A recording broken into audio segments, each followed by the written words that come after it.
Hello, good evening. Welcome to another episode of Cantinho Benfiquista podcast, number 134. Bailinho na Madeira, not the Madeira. Big win at the weekend in a match that typically is fairly difficult, not just because of its away match, but the field is generally a nightmare. But it held up well. But we did well. We came away with 3 points, 3 important points. We got a lot to talk about today. We'll talk about that win. We have the final 8 in the Champions League. Everything is set and ready to go. The draw is on Friday. We'll talk about the draw. We'll talk about the current stage of the competition that just ended. If there was any surprises, we will also do a mock draw. We don't have heated balls here. It'll be nice and clean. No cheating. There's no incentives on this side. And we'll look ahead to Benfica Vitória Sport Club at the weekend, in a weekend where Benfica could gain some traction on Porto, depending on how the result goes. Porto goes to Braga in a match that typically should be difficult, an opportunity for Braga to jump into second place, but we'll get there towards the end. Before we get started, surpassed 33,000 on Facebook. Thank you all for joining us along for the ride and for the likes and the follows. If you haven't already, check us out: Facebook, YouTube, Twitter, Instagram. We're on all those platforms. Give us a like, give us a follow, give us a subscribe. It takes you 5 seconds, 10 seconds the most if you're tuning in right now or after the fact. Share this with someone that you think would enjoy it. Give us a like if you're watching on YouTube on the current video. Join the conversation. Leave us your comments, your thoughts. We want you to partake in this conversation. Make it interactive, and we'll do our best to get your comments and your thoughts. Tonight, it's myself, Mike, as always. Bill and Kenny are joining us. Jason and Oscar got the day off. Boys, how are we? Doing good. Good. Another W. This is W. This is getting good. It's a nice little roll we're on. I know. Let's keep it rolling. Para a malta que esteja a ver em português, esteja à vontade de participar aqui nesta nossa conversa. Este é o nosso podcast em inglês. O podcast em português irá recomeçar na próxima semana. Mas esteja à vontade de participar aqui nesta nossa conversa. Pode deixar os vossos comentários, as vossas opiniões na caixa de comentários e nós iremos abordar os vossos comentários. Por isso, esteja à vontade. Marítimo Benfica 0-3 at the Estádio dos Barreiros, as it's historically called. I think it's officially called Estádio do Marítimo. Starting 11 here. Given the injuries, I think it basically picked itself. Vlaco Dimos to the back, Grimaldo, Otamendi, Tony, Ba, Tino, Chiquinho, João Mário, Aursnes, Gonçalo Ramos, and the magician, Sleepy, David Neres. Kenny, I'll start with you. How do you explain this match and this performance? And are you surprised? Again, I think that the injuries and the illness to Rafa decided this 11, but were you expecting anyone else? No. I think, like you said, because of the injuries, the 11 kind of picked itself. I still think this is a very good 11. I was also concerned that, going into this game, going to Marítimo was never easy.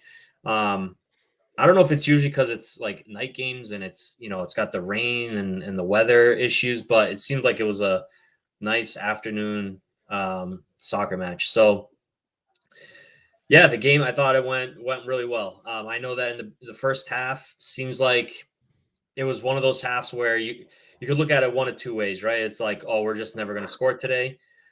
Or it was just, which we talked about this, right? I just felt like we were just getting unlucky, and I had a feeling we were going to get one before the half, and we got one right before the half. So it just that's what it felt like to me, because the game was wide open in my opinion.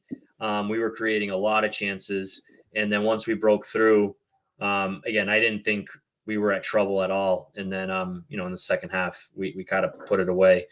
I thought we saw a lot of good performances. Again, for me, Aursnes is really, Freddie is standing out more and more. He was, I felt, everywhere on the field, involved in a lot of the important plays. So to me, he was kind of the star of the match. But at the end of the day, I said this before the break, before the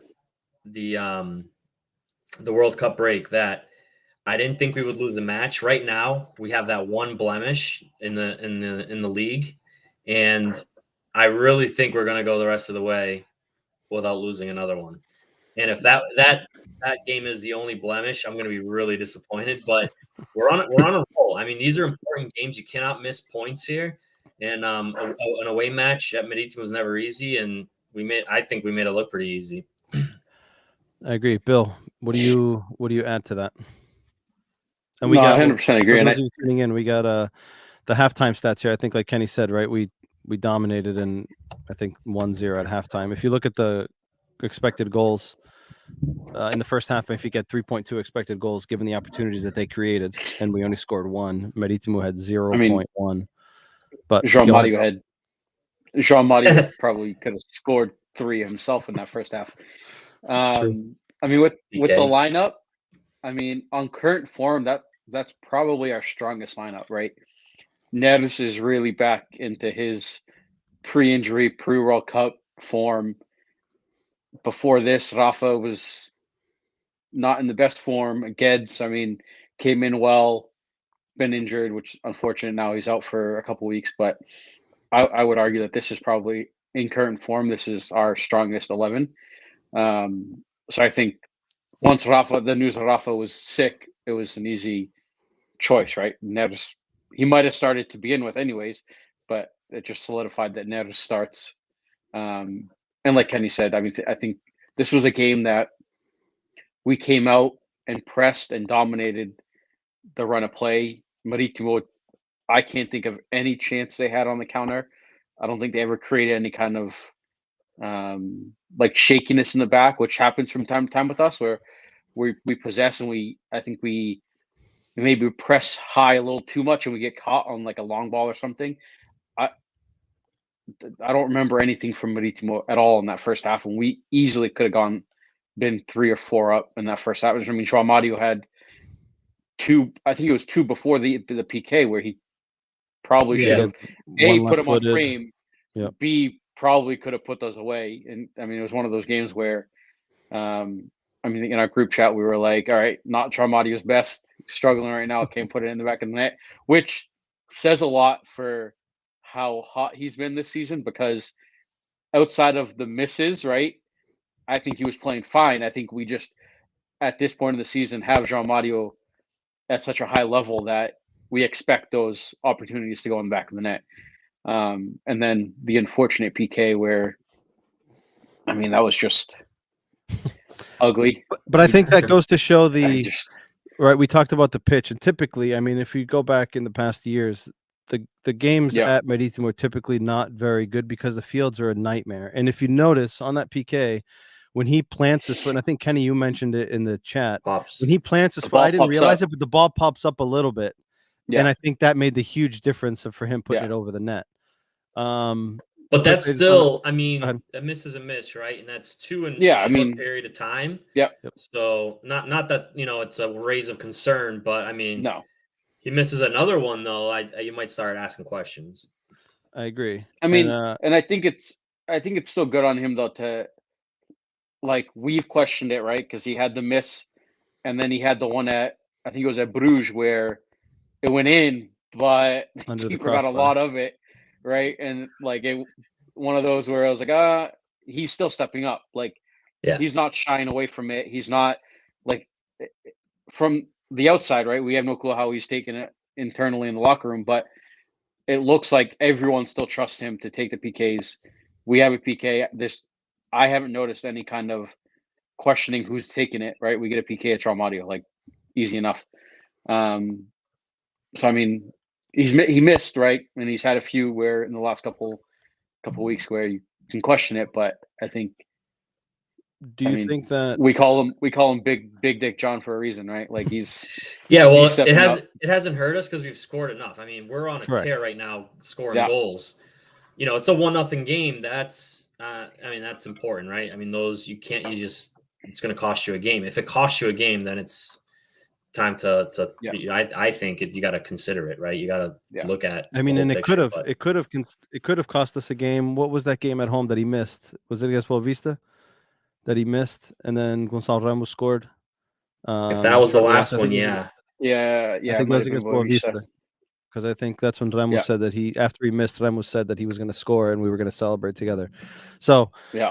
But again, like it, and I guess this wasn't on my agenda, but I'm going to ask you this question. But first, I just want to go through the comments real quick. Eduindo, Carrega Benfica, abraço para ti.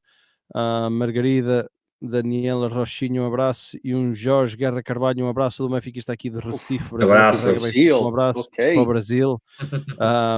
Tenho uma prima que está casada com um brasileiro de Recife, por isso o Jorge é o segundo brasileiro que conheço do Recife, porque aqui onde é que nós estamos é tudo de Minas, Belo Horizonte, por isso de Recife não há muita gente aqui nesta área.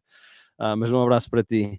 I was going to ask is, I don't know if you guys saw it in our WhatsApp group, but Ugu, he asked, or he made a comment about teams should alternate throughout the season on their PK takers, having 2 or 3, because as the season goes on, historically, even if you look at some of the best PK takers, historically, obviously, if you take more, your likelihood of your percentage is going to come down. But like you always want your best, right? Like, can you picture like Ronaldo being on the field or Messi being on the field and you not having them take a penalty? Someone else to like alternate, but like, what do you guys think of that mindset of like, it's a long season, right? Let's alternate it. Do you guys see it beneficial there, or do you think it's better stick with your guns? No, I think you stick. I mean, you mentioned Ronaldo, right? Like those Real Madrid years, like is anyone fucking taking a PK outside of Ronaldo? No chance. If he's on the field, he's taking it, right? Regardless if he missed one the game before, he's stepping up and taking it. The only thing is, like, they have to be at this point of the season, right? With Champions League going to knock out, the potential of extra time, potential of PKs. Yeah, I think you have to be. In training, you have to know who can take PKs and stuff. But in a game, if you get a PK, you have to go with your number one guy. If Jean Marty was the guy, then you ride him. And I mean, we tried switching in that one game, and they chose to switch, right? And Freddie missed. But Kenny, what are your thoughts on that? No, I agree 100% with Bill. I mean, I wouldn't. I think you pick a guy and he's your guy, and until he starts, losing his mojo or his, the spot taker, then you move it. But I think you have to go with him, and it's his job to lose. But I mean, I also understand why you might want to think that way, right? Like, if you're using the same PK taker, there's a better chance that goalies start to pick up on a trend, and that guy's bound to miss one or two or whatever. So if you keep alternating, or you have a couple of guys and you switch it up, then the goalie's got to think about, when's the last time they took a PK. So yeah, I understand that part of it, but I'm riding with the guy until he loses the job. Yep. Fair. Yeah, I mean, it's always good to have multiple PK takers that you're confident in. Unfortunately, the second PK taker that the team seems to be confident in has missed the 2 penalties that he's taken this season. Aursnes, unfortunately, he missed that Braga, and he missed that. Which for me is surprising when you have a guy like Grimaldo, right? Like the free kicks seem like PKs for him. Like a guy like that, you don't think can like step up and fucking bury a PK. It's weird to hand the ball over to a left back. That's the thing, right? It's like you always naturally think like PK taker. Let's put the strikers first. Striker, right? But like, there's times where you see center backs that step up and they just put it in the top corner, and you're like, didn't expect that. I mean, Otamendi against Braga buried it. David Luiz, how many times did he step up for Brazil and Chelsea and PSG? Fucking rifle it top corner. Like, he was a good PK taker as well. I think it's one of those things you just figure it out in training, but it surprises me that Freddie is the seems to be right the second choice, right? If Jean-Marty's not taking it, then it's Freddie. When we have guys like Neres and guys like Grimaldo, and I mean even Ramos, like that guy's fucking on a tear, scoring left and right. Like, but that's the thing, PKs, right? Like, not everyone's cut out for the PKs. Well, they all. I mean, I know how defenders feel. I mean, I was a defender, never got really a chance to take PKs, but I'm a phenomenal PK taker. I mean, okay. I'm 100% in my career as a PK taker, but I don't get the chance all the time, so I get it. Yeah, they don't have confidence in you. Yeah, they're like, that guy plays defense. No, don't give him the ball. Juninho makes a good point. He says they get paid too much money not to be able to take a PK. I mean, when you look at it, the percentage is in the shooter's favor, right? You got a big net to aim at. Juninho says put Kenny in, coach. Next time we get a penalty in indoor, you're taking it, Kenny. I want to see. I'm 100%. Hey, I'm 100% career. He'll get a red card before he can even take a PK.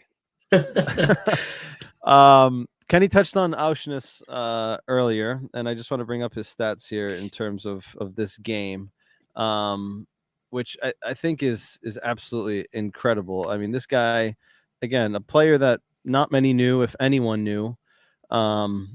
He had created 2 chances, 4 last passes, 10 progressive passes.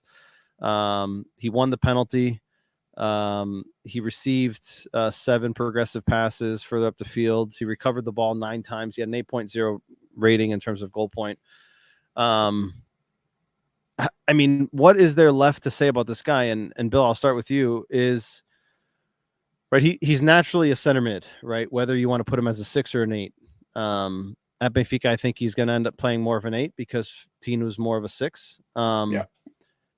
But we've seen him play out wide. We've seen him play central, and this game this weekend, I mean, he's one of those guys that like doesn't stick to his position. He just goes everywhere. He floats, But I get the sense that in this system, he's more helpful to the team out wide than he is in his natural position. I don't know if you guys see it that way. And if for those of you watching the heat map here, I mean, he is just all over the place.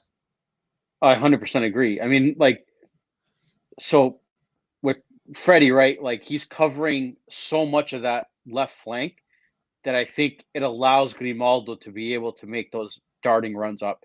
And I think Grimaldo's probably having arguably his best season at Benfica, right? And I think it's because he doesn't have to worry about like tracking back or working back a defensive end of it so much because you have fucking Freddie who just seems to will do any job, anything. He'll work his ass up. He gets back. Like that heat map indicates like he could literally play that flank by himself and he's got it covered. But yeah, I mean, that's so true. Rui Marx says here, Frederick is a 4x4 all-terrain. He really is. I mean, that's a pretty good explanation of what he is. Kenny, what do you think? He's one of those real quick. He's one of those players that isn't amazing at like one thing. He's just really good at everything. No, I agree with Bill. And what I've noticed is, and again, I don't know if it's just because we have been so dominant that we're in games where we're always controlling the game. And the fact that he's able to float around, right? It gives us more options. I feel like he has given us the space to be able to be more penetrating with our play versus, just a static midfielder that's just not going to go anywhere. And I think he's been involved. I don't know. I don't really pay attention to the stats, but when I'm watching the game, I feel like he created 2 chances. I felt like he created way more than 2 chances, if that's what that means. Yeah. Like, I just feel like he's more involved in being more helpful and throughout the entire game. I don't want to compare the two, but I think he's been more involved in the offensive play of the game than when we had Enzo, in my opinion. And it might be different, a different type of player. I feel like it's the same position, and I feel like he's been more involved offensively than when Enzo was on the field. So he's been my bright spot on the team as of late. And I think go ahead, Bill. I just want to touch on the Enzo thing. I think they're very different players, right? I think Enzo's passing ability is what really long ball makes what really makes him stand out. Like there's not many. I mean, it's like a Pirlo type of thing. There's not many center midfielders in the world today that can pick out balls that like Enzo was playing out wide and kind of in behind. But it's not just the picking out the pass; it's how he gets it there, right? Like if we watch Chiquinho or Tino, right, when they try to play a long ball, it's floated, right, which allows the defensive team to kind of shift, right? Enzo is pinging these balls on a rope, right, into tight spaces, and just that quick transition of play opens up a ton of space, right? Where we're lacking that today, I think, is we don't have a player that's able to ping that ball on a rope from one side to the other and transition that play quickly. We're more slow and methodical about how we attack, but somehow we've still managed to make it work, and it looks good still.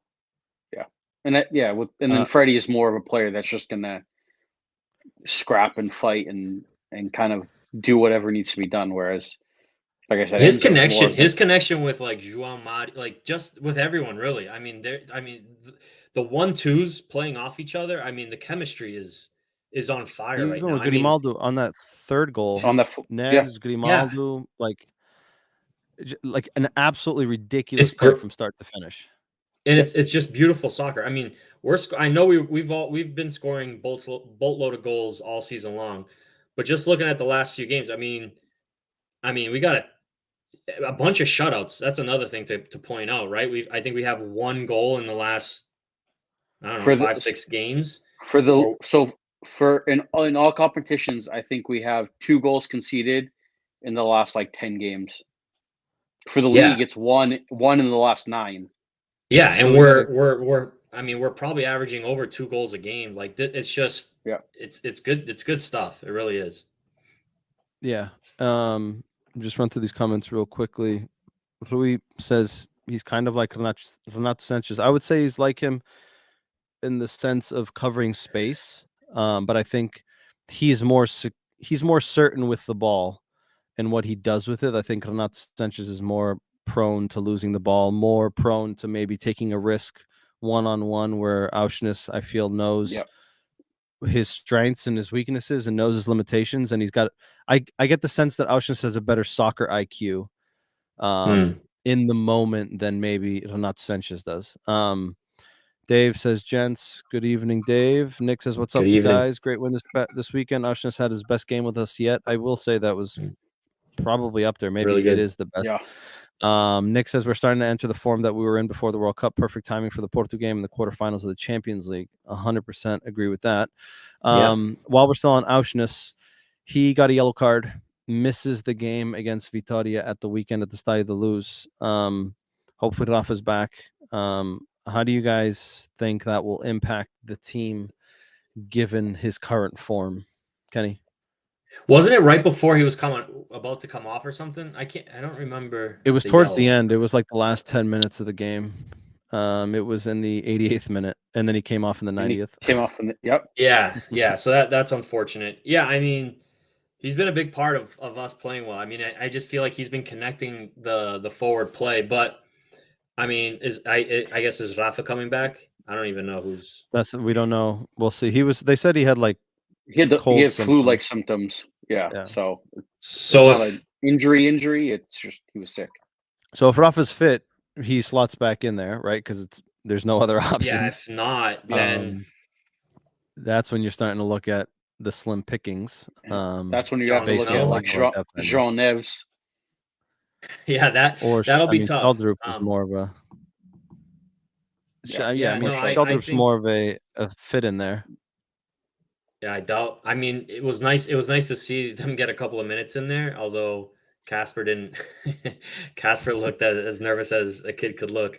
I think it would be a big loss. I don't think it will affect us in the next match, but hopefully Rafa's back so that we don't even have to deal with that, but we'll see.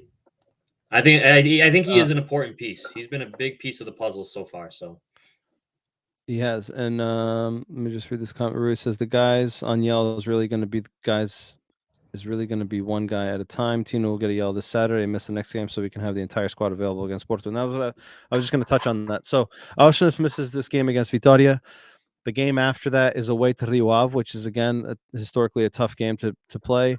Tino is one yellow card away from missing, but it seems like Roger Schmidt doesn't care or give into the let's force a yellow card, right? Like, or let's take them off early, right? Like he's had some players on yellow cards that he's just, he rolls the dice. It seems like he trusts the players trust him. But with Porto on the horizon, do you think it's smart for Tino to get a yellow card against Vitória so he can miss Rio Ave and be fit or be available for Porto? Because, I mean, I hate to say it, but if he doesn't get a yellow card against Vitória, the likelihood of him getting one against Rio Ave with Porto on the horizon is very likely. Yeah. Yeah, no, I would take the yellow. That might not be his style, but I would take the yellow. I want to go into Porto because that could be like that could be dagger, I mean that could make it like it could be it. Like that's a huge that's a huge step. Like this weekend, if Porto slips this weekend, that game becomes very decisive. 100%. Yeah, it definitely could be a deciding factor. Even if they don't slip, right? We're 8 points. Right. Like it's still a very important game, but if they slip this weekend, is my makes math it right? We're 8, right? We're Because 5 they lost now. against Gil Vicente. No, we're 8. We're 8. Yeah, because they lost against Gil Vicente. We're 8. Yeah. So even if they don't slip, as long as we don't slip until that game, if we win that game, I think it's over. 11 points, I think, is a huge. And even if we don't, right, even if we came away with a draw, right, that's still 8 points. There's still a lot of ground to make up. Nick says you should absolutely get a yellow. Not even a doubt. 100%. One of those, if you don't get a yellow, just go and grab the ball and throw it across the field. Kind of like I feel like you have to. The Mourinho Real Madrid years with Ramos and I think it was Xabi Alonso. Yeah, with Sergio Ramos. Yeah, they were just like just doing waiting whatever they could to get a yellow. Kick. Legit, just whatever they can to get a yellow. Dave says big weekend. It is a big weekend, Dave. Let's see if your boys are going to step up against Porto. Big weekend at home too. Chance to go into second place. That'll be a huge result for you guys. Let's see if you guys either show up or if you go into the fetal position and just let them stomp all over you guys. I hope I'm wrong, but I think it's most likely the latter, not the former. But maybe Braga can surprise us. I'm going to go into a topic here, 2 topics here that I think will generate some opinions. I'm going to start with this one. Do you guys get the sense that this team is overachieving? And I say that because we got guys like Chiquinho that are in there, right? And if somebody had told you in the summer that Chiquinho was going to be a focal point of this team after the World Cup, we all would have said you're crazy. I hope not. It's going to be a disaster, right? Florentino, a guy that just came back from multiple loans, never stuck, never played consistently. He's playing out of his mind. A guy like Tony Silva comes from the youth squad, played regular minutes in the preseason, got his opportunity when Morato got hurt at the Stadio Bessa, and hasn't come out since. So do you guys get the sense that like we're on one of those highs where it's like everything's just clicking and flowing? And the thing that I fear, and I hope that's not the case, but the thing that I fear is like once the season's over, I feel like everything will come back down to reality and like we may see the true colors of some of these players.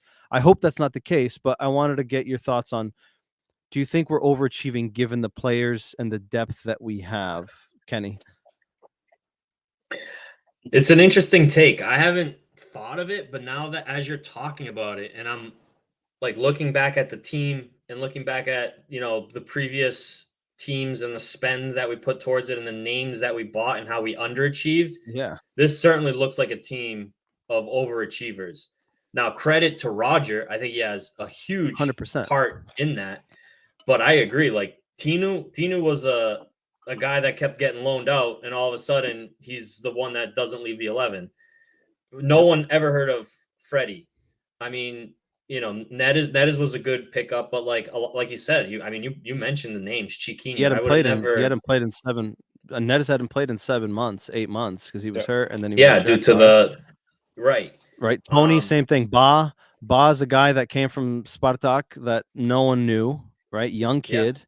Enzo was known because of where he was, but again, he came in, clicked right away, right? He didn't even really But do then a he preseason. left, and we're still in form. Now we got so it's Chiquinho like, in there, right? yeah. We got João Neves Yeah. that's coming in and putting minutes in, right? We got Aursnes playing out of position on the left-hand side.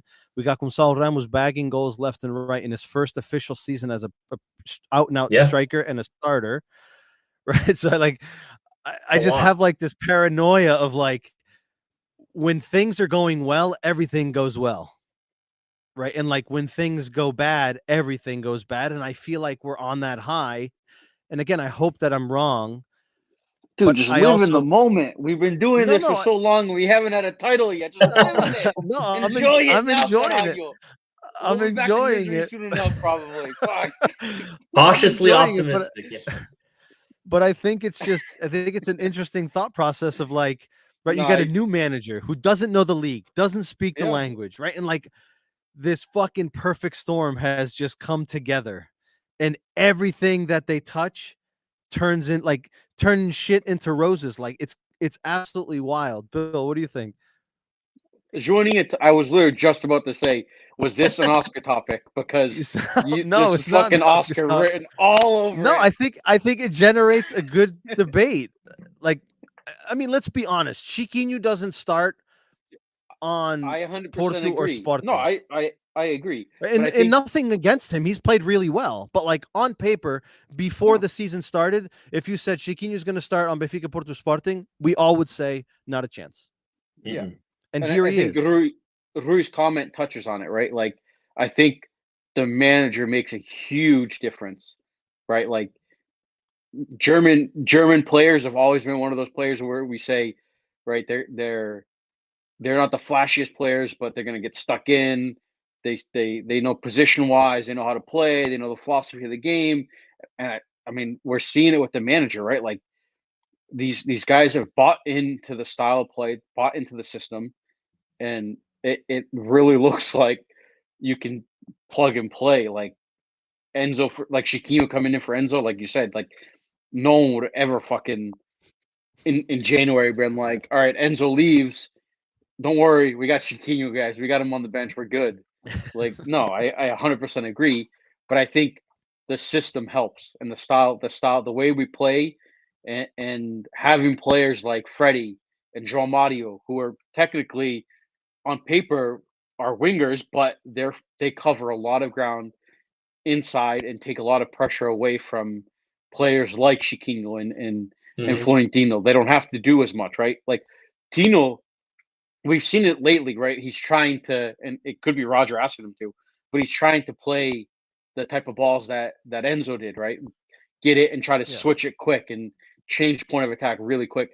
He doesn't have, like, it's something he can develop. But right now, like, he struggles. That's a struggle with his game, and up until now, that was something he didn't have to do, right? And I think Roger has done very well to know the limitations of the players and know where he can plug guys in and kind of put like a João Mario out wide, who's going to be able to help inside.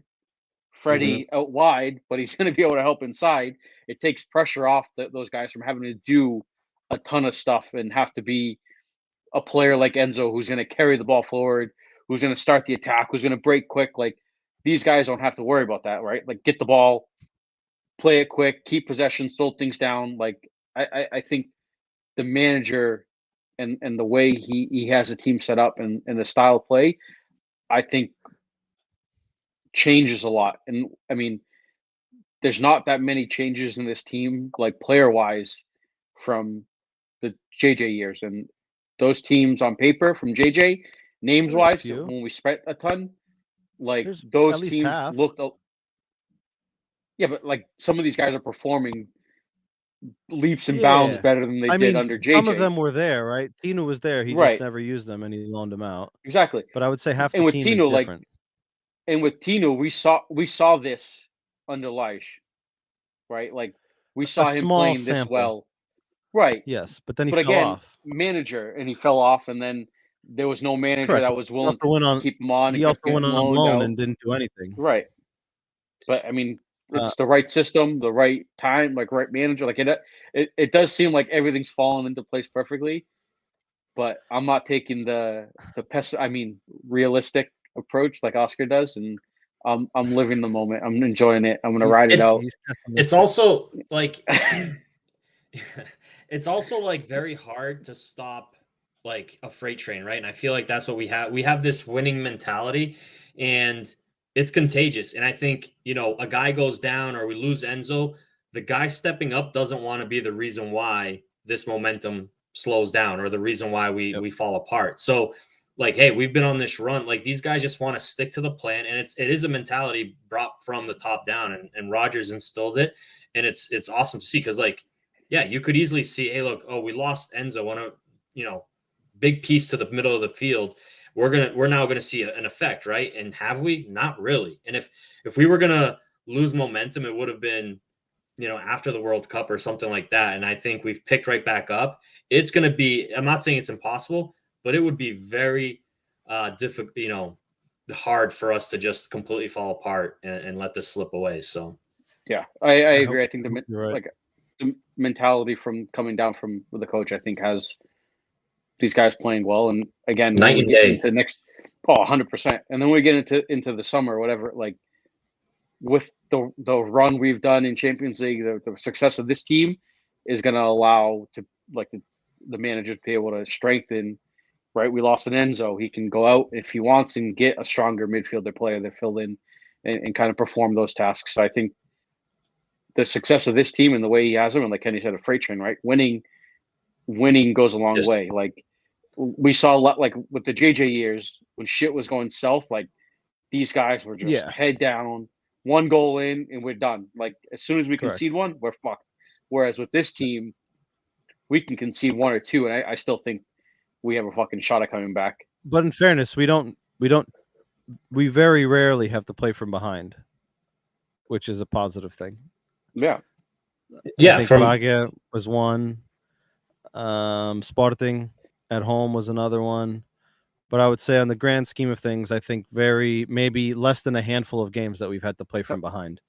Let me just run through some of these comments quickly. Tiago says, Boa noite para ti, Tiago. Dave says different at home. Into the ground would be a much bigger possibility. I don't know, Dave, dude. I'm still not convinced of this Braga team.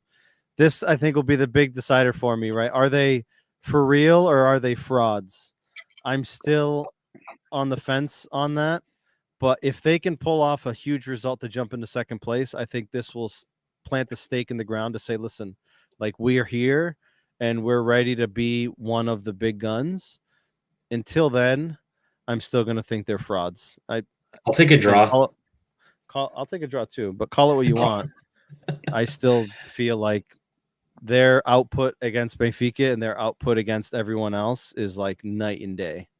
I don't know why. I don't know if it's an added motivation. It's like every team. Maybe it's a perception. Like I don't know, but it's just annoying as hell. Johnny says no, and only because we have nothing to show for it. We should have had at least a trophy by now. No one remembers a good team who won nothing. This is true, right? True. We need to remember that we haven't won anything. We've lost two domestic competitions already, without losing a game in regulation. But agreed. We need to win something. Rui Marx says coaching means a lot. German coaches pride themselves on discipline, so whatever happens at practice shows up on game day. I would probably agree with you. Nick says if we had a different coach, but I really believe that Roger Schmidt is instilling a different mentality into our players. Agreed. Red Baron corrected me. Welcome back, Red Baron. Ba came from Slavia, not from Spartak. Yeah. Nick says I was waiting for us to come down to earth earlier in the season, but we have been maintaining this form the whole season. I don't think it's a coincidence. Agreed. Red Baron fact is that confidence and coach have a lot to do with it.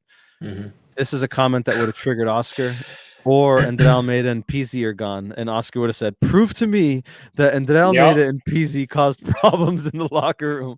That's what Dave, let us know. Is Pizzi causing any issues in the Braga locker room? What's going on over there? Our locker room seems to be great right now. I know. We got only one of the trio left. So Dave's got a point here. Nick says Dave with the best point. Rui Marx says, good night, guys. Carrega Benfica, um abraço para ti, Rui. Thanks for tuning in. No, because we can drop to Boa Vista in the Bessa. I'm not sure what the context is behind that, Dave. I'm assuming you guys play Boa Vista or Braga or Boa Vista after. Joaninha says they only play well against Benfica, and she said são os cheques do Pinto da Costa. I don't know, man. Eu não sei se ele pode passar alguns cheques neste momento. Não há dinheiro. Os cheques chegam lá, they bounce like a soccer I mean, he ball. seems to have money. He keeps buying. He keeps buying shares more out of the club. Shares of the club. No one's asking any questions though.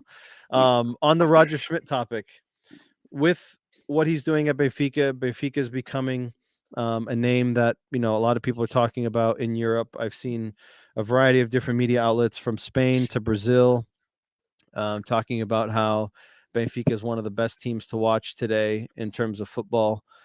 Is there any fear on you guys' side? Yes. Bill, I'll start with you, of potential big guns coming in for Roger in the summer. He still has one more year on his contract. They have asked him about, has he had conversations about renewing? He's taken the approach of, listen, the season's not over. I haven't won anything, right? Things are going well, but I haven't actually won anything. We'll talk about that when the time comes. But Bill, do you fear any competition in the summer that's going to potentially distract him and potentially say, you know what, like that's an opportunity that I can't pass up on? 100%. 100%. I think, I mean, first one that pops into my head, Real, right? Ancelotti has already said that he's up once his contract. I think his contract's up at the end of this year. He said he's done after his contract is up, and I'm pretty sure this contract is up at the end of the season. He said he's retiring.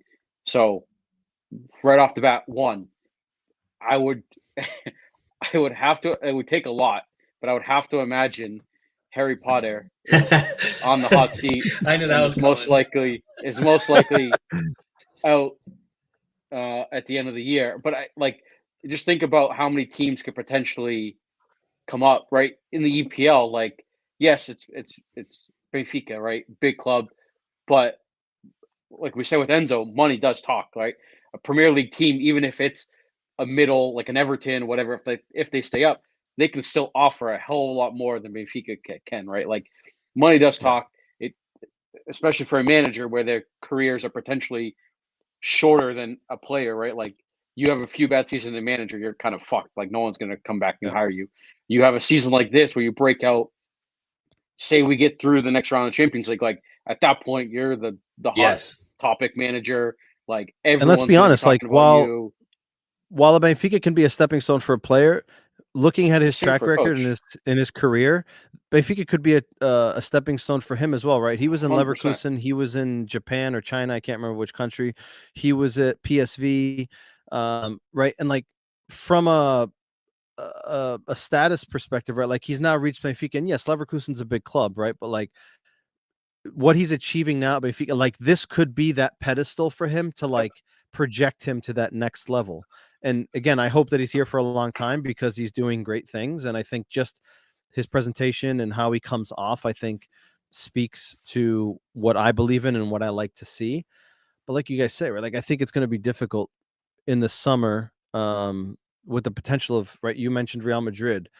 I would have to assume Simeone. There's been those rumors. There's been the rumors of him leaving though, like forever. I feel like that guy does leave, has nudes. I think he has nudes of the ownership. I mean, he's fallen off significantly in the last years. I think EPL would be his calling. I mean, a Champions League spot, like you said. I mean, once you get to that Champions League exposure that he's getting right now, it's going to be very hard to hold him from going anywhere else. I mean, there's always going to be a team. There might not be as many right now, but yeah, Chelsea's a Tottenham. Chelsea, one. These are always teams that are going to be in the mix.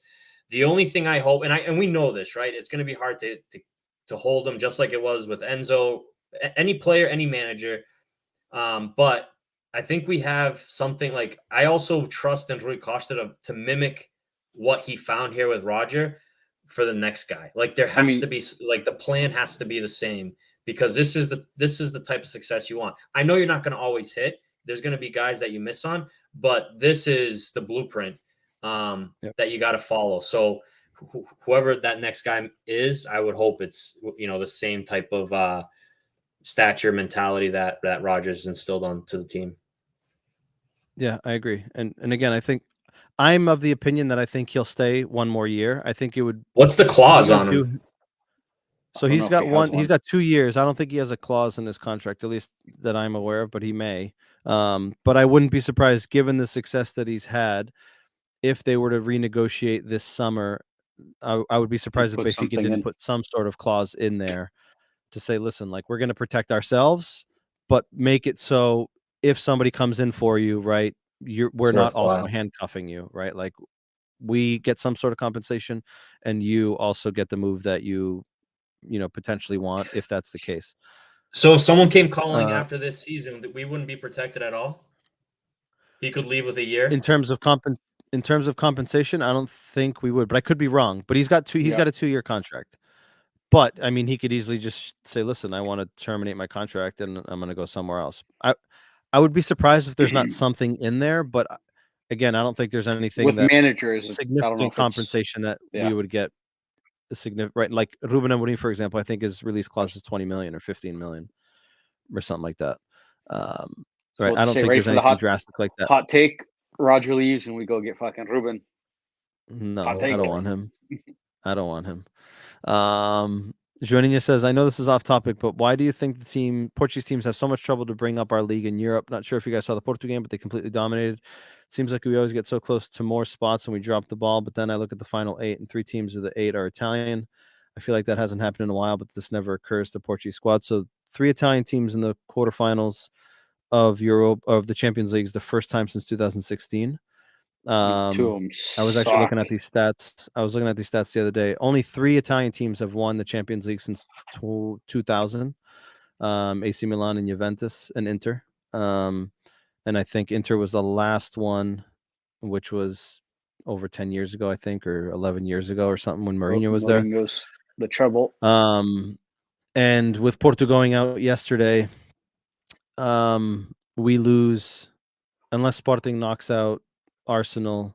But I think even if Sporting was to knock out Arsenal, there's another Dutch team in one of the other competitions that if they go through, they end up taking our spot in the next iteration of the Champions League. So we're going to be back to 2 with the new formatting.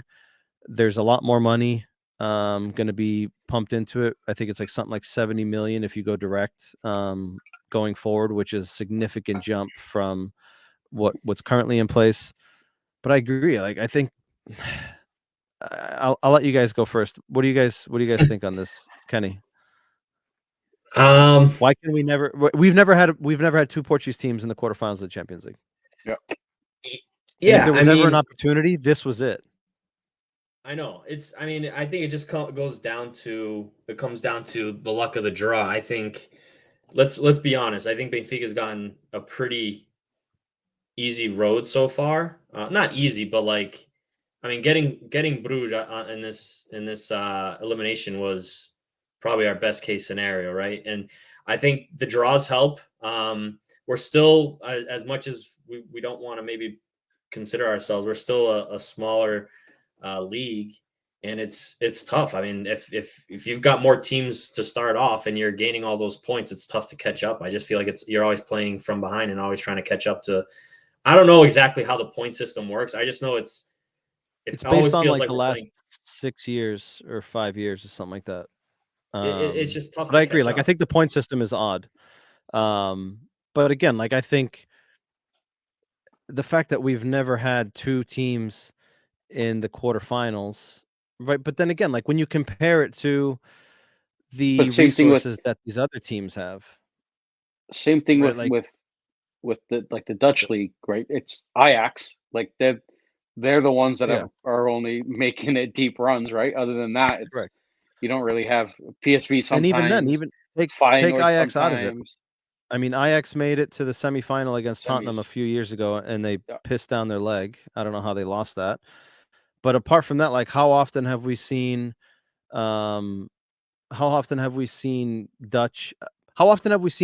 outside of the Big Five get to the late stages of these competitions? It's not often, right? And I think I had looked at it. I think Porto was the last team to win the Champions League out of the Big Five, and that was 20 years ago. 2003, if I'm not mistaken, 2003, 2004.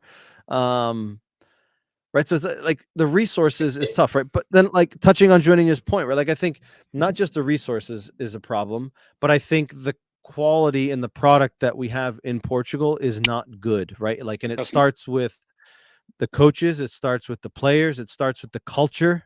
I think our sports culture in Portugal is absolute shit because we're more fixated on all the shit that happens outside of the field than what happens on the field. I mean, look at it yesterday. Okay. Yesterday, the guy that is normally barking on the sideline at the referees was the guy that was telling Sérgio Conceição to calm down after the game. Yep. What's his name? João Gonçalves or what the hell? Yeah, because he knows it's not Portuguese refs. The short bald guy, right? That always gets carded.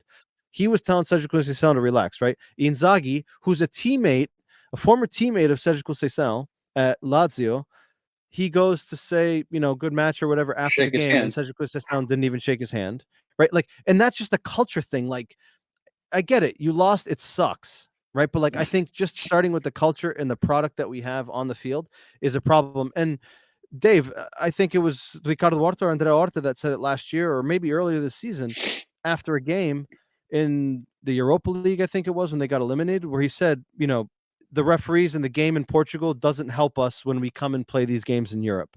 Right. It's a slower pace. There's constant fouls. It's refereed differently. We play differently. And then when we come play outside of Portugal, we face the reality, right? No one else is doing what we're doing.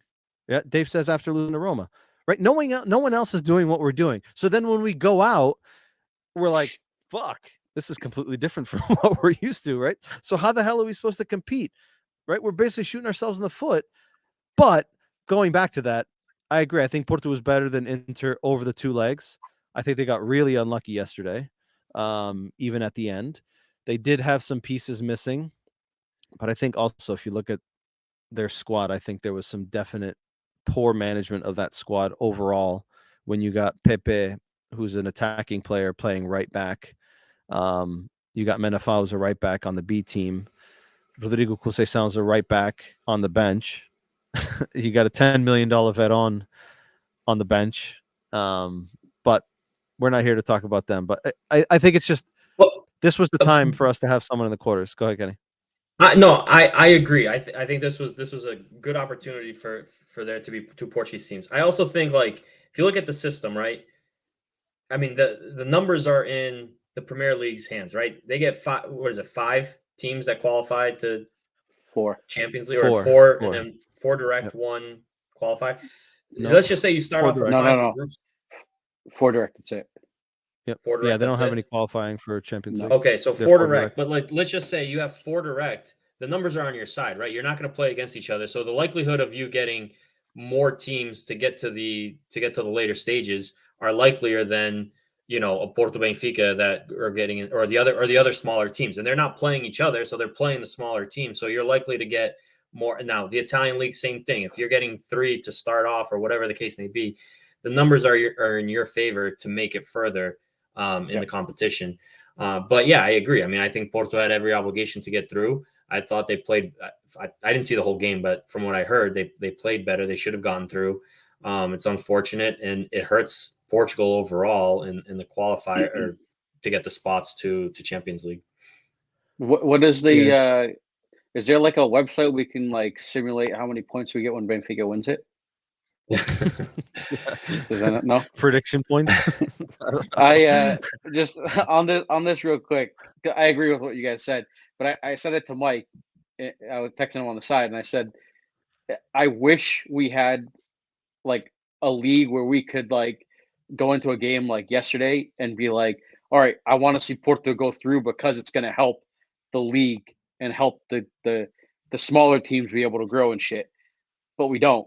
So at the end of the day, fuck them. I think it stems from the culture. Exactly, but that's how I feel. Like, I would love to be able to be like, all right, a Portuguese team has a chance to go through to the quarters, regardless if it's Benfica or regardless if they're the second team to go through along with Benfica. Like, to just be able to look at it and go, all right, it's a Portuguese team. I hope they do well. But the culture that we've grown up with and the shit we have had to deal with in the league doesn't lead you to want to be like, all right, I hope they do well. Like, it's just unfortunate. It really is. But again, fuck them. They went out. They act like little bitches when they went out. I enjoyed every fucking second of it. I don't give a fuck. You got a little Oscar coming out of you. Before we jump out of this, Red Baron talking about Ten Hag, that Ajax Champions League run made his career. Dave says the football shifting in Portugal finally, the coach is a big part of recruitment. Would Fred be brought in by JJ or Vitória? Doubt it. Good for your club. I agree with that. But I think it also comes from the top, not just the manager. Doesn't seem like Roger's character to ask the club to terminate his contract to go to another club. At least that's what I'm hoping. I think he'll honor this last year with us. Hopefully we can offer him a lucrative extension, have him stay with us for as long as possible. Dave says 24-25, only one direct and one qualifier. That's when the format of the Champions League changes and the amount of money that you get for direct is significant. So a team, I'm almost positive it was like 70 or 75 million. So if a team goes direct, like that money that you get just for going direct basically financially stabilizes you for that season, right? So like the need to have to spend or to sell big comes down significantly because of that massive cash injection. Not to mention the profits that you get for if you win in the group stage, the profits that you get after the fact of the Champions League for the TV money that's divided amongst the teams, right? So like you can make a significant amount of cash, you know, these even are all the just changes that are getting coming to the round of 16. That's part of the changes because of the fucking Super League shit that happened last year. Yeah, because they wanted to add more games and add more teams. Yeah. Joaninha says, I always support the Portuguese teams in the UCL. Joaninha, part of the mentir. I don't believe that. Nope. I don't believe that one bit. She laughed while she wrote that. Nick says, I agree with you, Mike. 1,000,000%. I like that. Sporting culture has to change. I only see these antics in the Portuguese league. I mean, I've seen some crazy shit in the Greek league. You know, the owner, the president of Olympiacos came down on the field the other day. Artur Soares Diaz was actually coaching, and he hit. Then I saw a few years back, the PAOK president came down on the field, or Lyon president came down on the field with a gun in France or something like that. Like, so I mean, we've seen some crazy shit. But I agree that there's a big problem in Portugal. If Braga made it, would still only be 25 million. But I think that's because of their coefficient, right? They haven't been there very often. But 25 million for Braga is a lot of money. Or you can go sell another David Carmo and make 20 million, so you can go sit on the bench somewhere or play on the B team, actually. Braga direct champions only 20 or so million. You guys make significantly more. It's the way they do it. Yeah, again, I think because you haven't been there often, you haven't been to the dance. So when they let you into the dance for the first time, they're like, you know what, take it easy, go play in the corner, go dance by yourself a little bit, don't get in too much trouble. Jumping off this quickly, man of the match for you guys, Bill. Neres. I think he felt. I mean, like we said, he's back to his pre-injury, pre-World Cup form, and I think he just controls the game and taking on players left and right. I think easily best player on the field. Kenny? Yeah, I mean, there's with the doubles a good pick. I just still think Freddie stood out to me. He's been a bright spot for quite some time. I thought he was phenomenal in that game. Goal point has Freddie as an 8.0 as the man of the match. Neres was a 7.6. I think it's so cruel that, and I think it happened to Gonçalo Ramos too early in the season, where you score 2 goals and you don't get the man of the match. Yeah. Well, I think he got the man of the match from Sport TV. Goal point, he gave it to Aursnes for his goal point rating. But I agree, Neres was fundamental to unlock that game, so I'd give it to him. But Freddie was unbelievable in that match. Moving ahead, Champions League. The draw is Friday. The final 8 have been decided. I want to go through the fixtures of the previous phase and get your thoughts, and we'll also look at what our predictions were. So I have mine, Bill's, and Jason's, because Kenny and Oscar missed that podcast. So just quickly, so Jason had Milan going through. They went Bayern, Chelsea, Real, Napoli, City, and Inter. He went 100% on his predictions. Bill had Milan, Bayern, Chelsea, Real, Napoli, City, Porto. So he got 1 wrong. And I had Tottenham fail, Bayern, Dortmund fail, Liverpool fail, Napoli, City, and Porto. So I think I went 50%. 1, 2, 3, I went 50%. So Jason went 100% on his predictions. Benfica knocks out Bruges. I think we're all in agreement. No surprise there. Yeah. Chelsea Dortmund wins 2-1. Chelsea wins 2-1 on aggregate. Surprised by that, given Chelsea's current form, and Dortmund had been on a good form going into this. Yeah, I'm surprised Chelsea scored 2 goals. I mean, it's One a little was a penalty. surprising. I think the only, I think the only, like we said when we did that pod, the only advantage that Chelsea had was the fact that it was at home the second leg, which I think changes things a little bit. But I will say that they were also better in the first leg. I watched that game, and Chelsea was definitely the better team, and they got on. Dortmund in the second game wasn't even going after it, in my opinion. No, they looked pretty much done. done. In the first game, Chelsea created more chances. They just got undone by Enzo. His shoes got stuck to the grass, and he got torched on that one-on-one. Bayern PSG, surprised by this. Bayern goes through 3-0 on aggregate. PSG in 2 games scores 0 goals. I mean, I don't even know what to think of PSG anymore. Nope. The frauds of the Champions League. They really are. Man, a lot of money has been put into that project. I was about to say, I think Mike, I think you said it in our text group a few times, like it shows you that you can't just throw money at it. There's another Roger. There's another Roger destination. I mean, yeah. It's another club. Yeah. There's no chance this guy stay. Well, I can't remember his name, but there's no chance he stays. Right? Like they win the league every year. That's not the league isn't the issue. It's Champions League, and the fact that they didn't even get to the quarters, regardless of who they it's Bayern, but on paper, like that PSG squad should not lose 3-0 in aggregate to Bayern. If there was a picture next to the word frauds in the dictionary, it would be these guys. I mean, talk about a failed project. The years and years that they've pumped into, and they've gone out, the last 4 or 5 years in the round of 16? No, the COVID year, they went to the final. Oh, they went to the final. They lost. Yeah. They lost. Well, I think they lost to Bayern, or maybe four of the last 5 years. Maybe they've gone out. Yeah, but it's usually they made the final that one year. That one year. Lose against Bayern. Bayern. Yeah. Just absolute failure. Tottenham, Milan. I'm surprised by this. I had Tottenham going through. Milan won the Scudetto last year. They don't look good this year.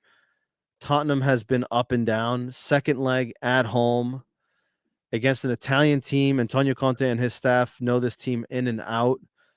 I was convinced that Tottenham would find a way at home, and over 2 legs, with the second leg at home, they lay another egg. Yeah, and don't even score a goal. I think this one's a surprise. That's a weird one. Not even scoring a goal in both legs, that's wild to me. Yeah, again, we saw with Chelsea, Bill had Milan, so he's not too surprised. But I mean, it was one of those things if you're Tottenham coming back home down 1-0 in aggregate, you take it, right? Like at home, you would expect you can at least get one, push it to extra time, and be able to potentially get something out of it. The fact that they didn't score at all with Harry Kane up top and Son and Richarlison, and they have good attacking players, and not to be able to get one that's surprising. Man City, Leipzig. I don't think the outcome surprised anyone, but that touchdown and extra point yesterday, the score, especially after the frightening. First leg. Yep. Yeah. That first leg they tied, right? 1-1. They tied 1-1, something like that. 1-1. I mean, to get smashed 7-0, fuck, dude. Yeah, a lot of touchdowns and extra points last few games from the English teams. Yeah, I know. The Holland almost got a double hat trick. The guy was a machine. Nick says, imagine if we had used a quarter of the money that PSG used to buy players and use it to just renew our own. We will be perennial title contenders every year. 100%. Not to mention the money that we made for selling players too. Yeah. And during this, I was just gonna say during this round, leave it to Man City to have to outdo our score over this match day or over this round. Yeah, 8-1 by 1.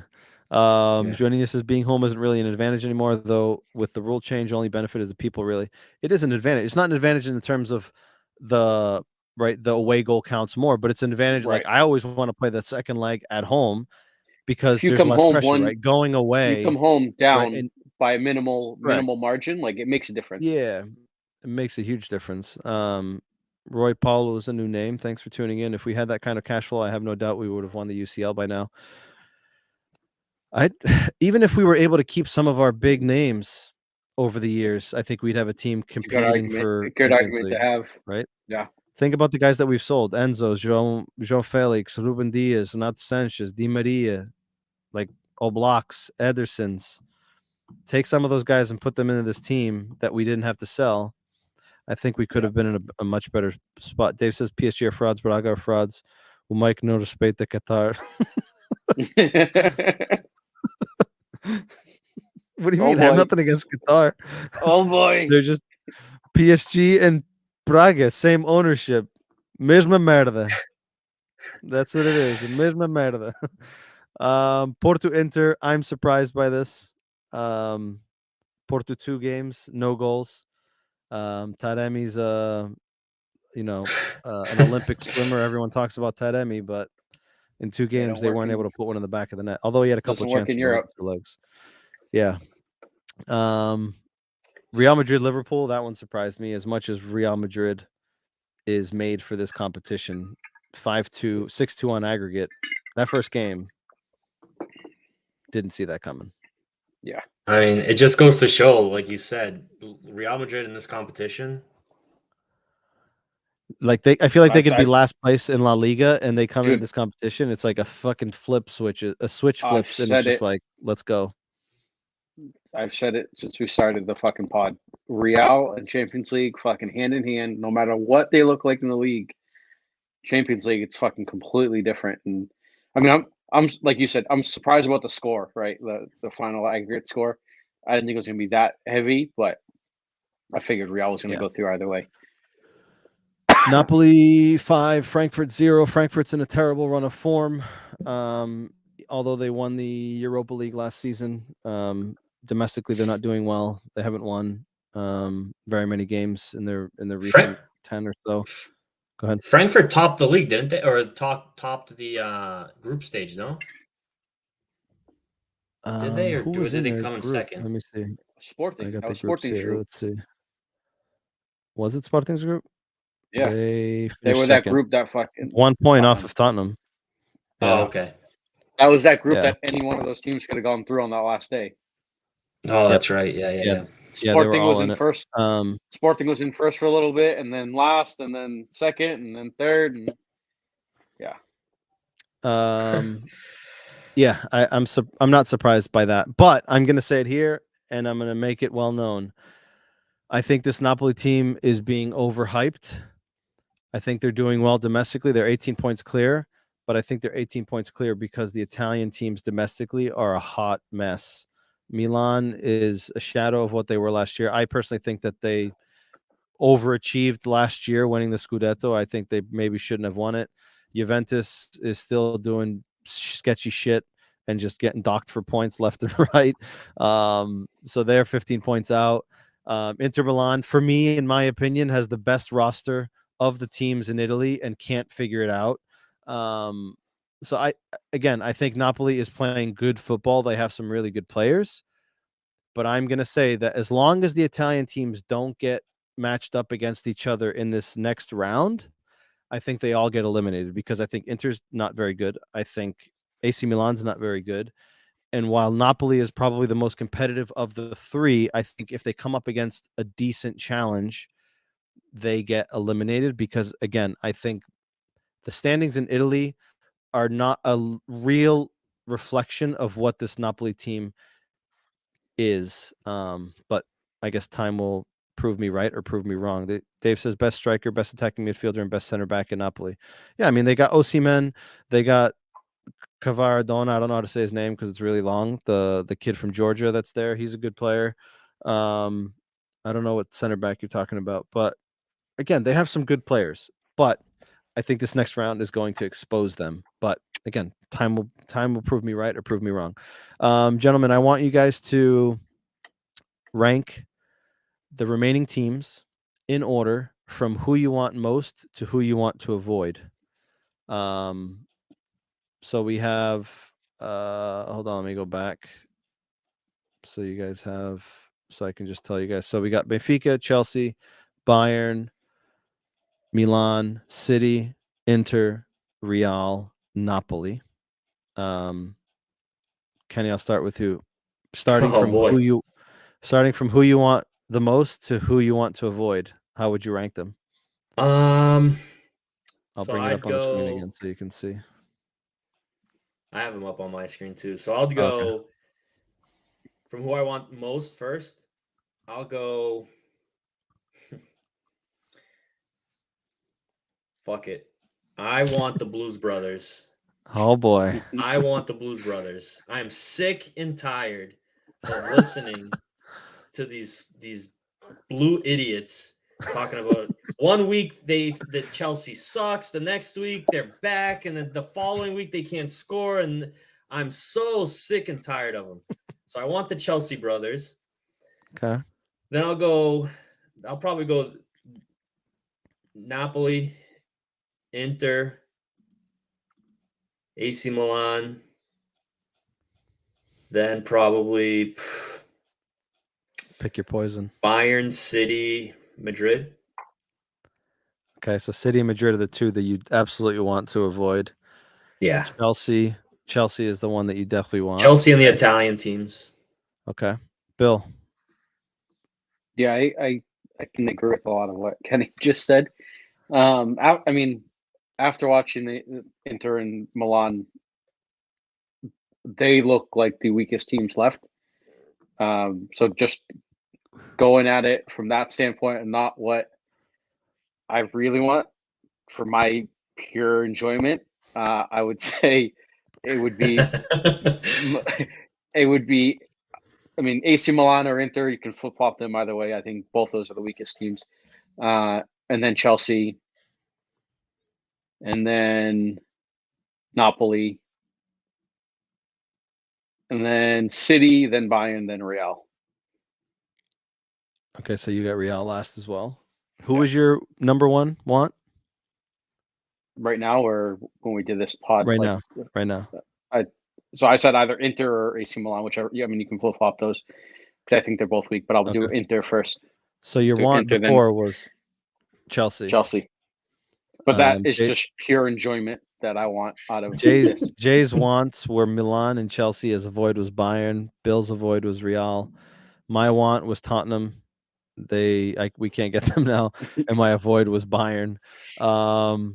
Let's see. Nick says AC Milan, Inter, Chelsea, Napoli, City, Real, Bayern. Roy Paulus says AC Milan, Inter, Chelsea, Napoli, Bayern, City, Real Madrid.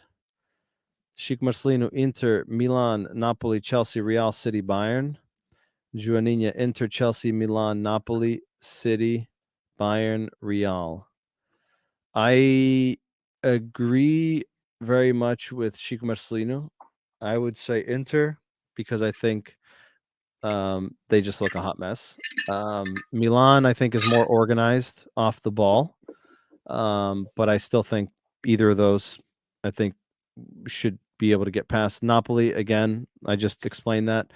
Chelsea, these final three, I would move them around. I would say Bayern, City, Real. Real, the absolute want to avoid. Bayern, they have a good team. I don't think they're the Bayern of the years when we got torched, but they're still a very powerful Bayern nonetheless.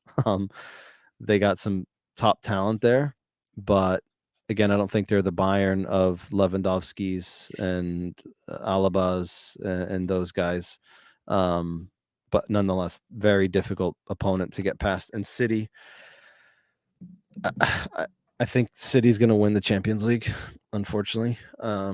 Unfortunately, meaning that means we're not going to win it. But I just think this is going to be their year. I could be wrong. I know that we've all witnessed City laying an egg year after year, as well as PSG. But I think this could be the year that they finally get over that hump. I think Haaland might be a big contributor to that. And if his form continues this way, it's going to be scary to see what he's able to do. And obviously the next round will be important based on who you get, right? Obviously, if it's a Real Madrid, Manchester City, that would be a good thing for everyone else, right? Because then one of those big guns gets eliminated. Hey, Mike, I'm with you. I mean, if we get to avoid City until the final, I'm okay with that. I'll 100%. avoid City until we get to the final. Yeah, I'm down with that. Play City in the final. That'd be interesting. One off, anything can happen. I got the names.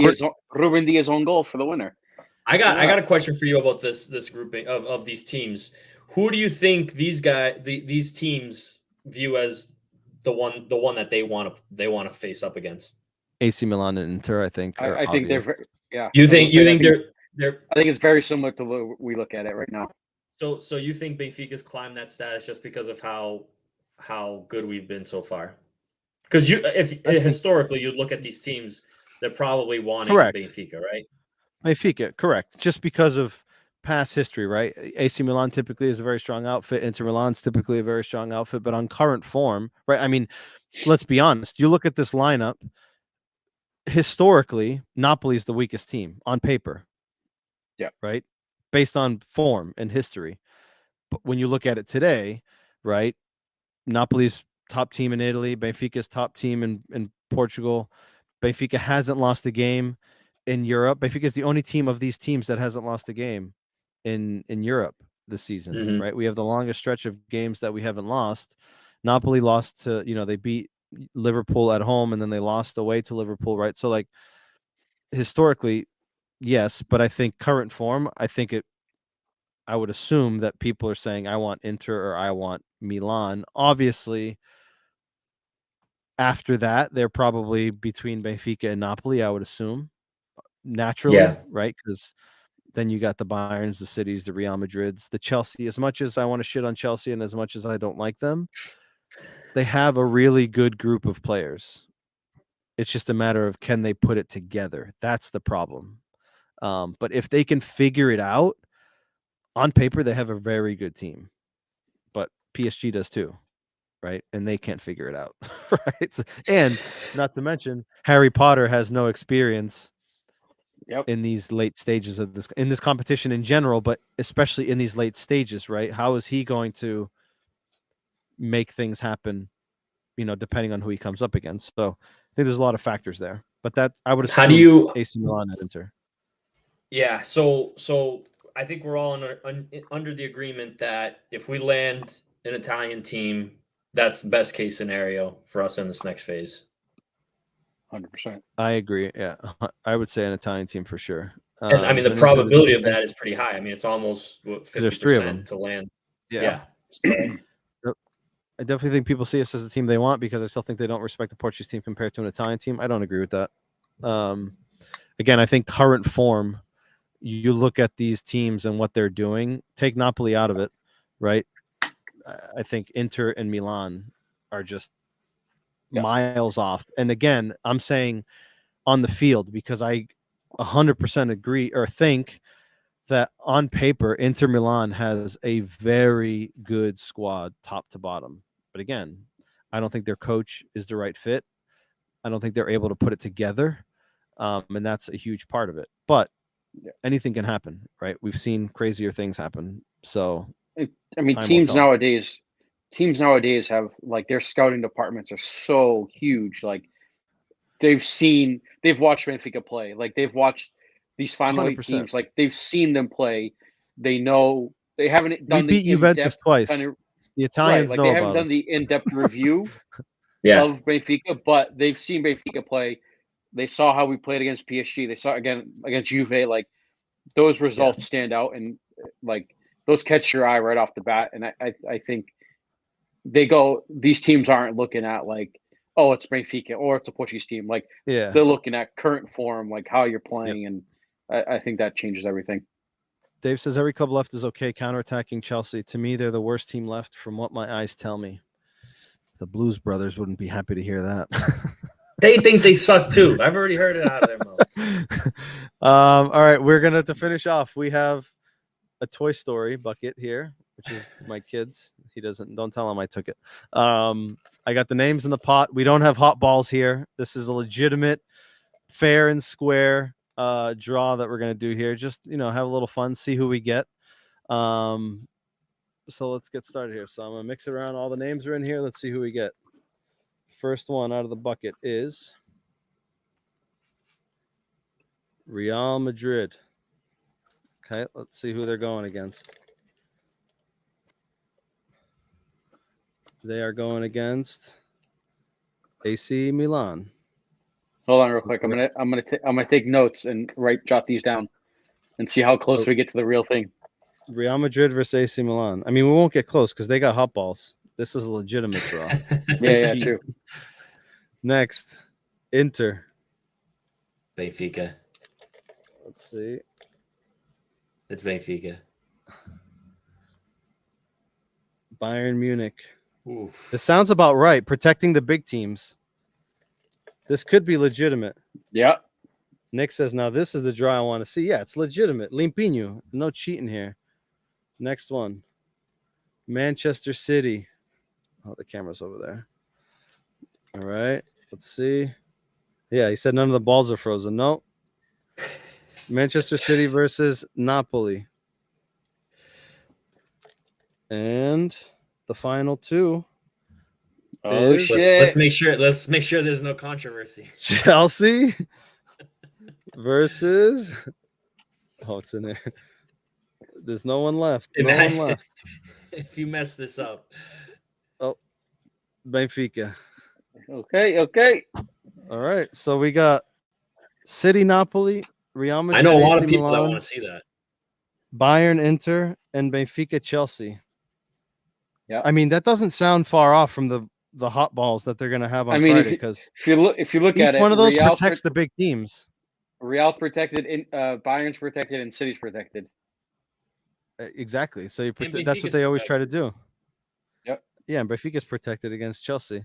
I mean, Joninha said it like Podia ser pior. 100% could be worse. Like that could have been 100%. worse, right? We could have gone to City or Bayern or Real. Yeah. Joninha's Viverá Benfica. Big ones don't want Benfica. New name here. Thanks for tuning in. Don't forget to hit the like or subscribe there on the YouTube. Nick says, "No, this is the draw I want to see. None of the balls are frozen. Write it in stone." Joninha says, "Podia ser pior." That's true. Could have been worse. I'll take that draw, 100%. But it'd be interesting to see what it plays out. Imagine we got this draw 100% spot on. That would be. Can we bet? Can we bet on the draw? Like, can we put a wager on on the draw? Like, throw money on this. We'll have to. Roy says, Limpinho, I'll take it. Yeah, there's no frozen balls. There's no heated balls. There's no shady business. Someone play these matches on FIFA and let me know how they. Phil and I on the same wavelength. Yeah, we'll have to simulate them, see what happens. Send the results in. That is it for today.